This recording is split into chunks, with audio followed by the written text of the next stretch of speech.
Hello बच्चों, let's read this question and the question says for each of the following planes, find the direction cosine of the normal to the plane and the distance of the plane from the origin.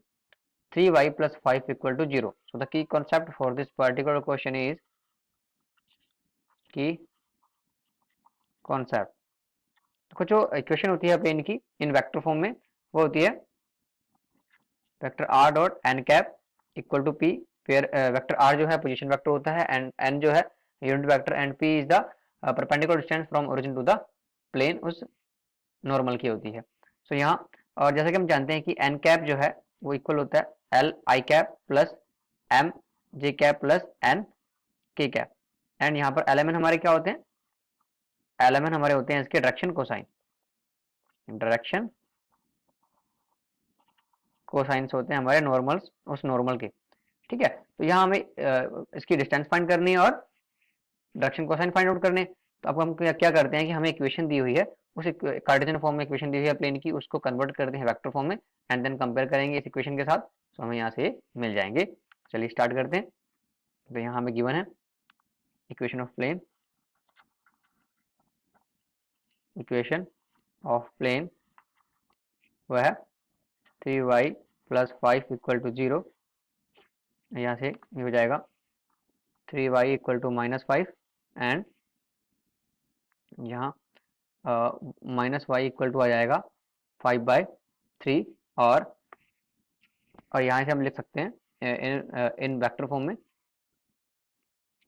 Vector r minus का j and equal to 5/3 और इसे हम compare करते हैं vector r और n cap equal to p के साथ। तो हमें यहाँ पर जो है n कैप मिल रहा है, n कैप मिला है हमें माइनस का j और यहाँ पर क्या होता है n कैप हमारा होता है n कैप इक्वल टू यहाँ हम कह सकते हैं इसे 0 i कैप माइनस माइनस का j cap and plus 0 k cap. तो यहाँ हम कंपेयर करते हैं, इसके साथ हमें क्या मिलता है l इक्वल टू मिलता है हमें 0 एंड m इक्वल टू मिलता है हमें -1 और n इक्वल टू हमें मिलता है 0। तो ये हमारे आगे डायरेक्शन कोसाइन और डिस्टेंस कंपेयर करें तो हमें p की वैल्यू क्या मिल रही है 5/3 मिल रही है, हमें p मिल गया p इक्वल टू 5/3।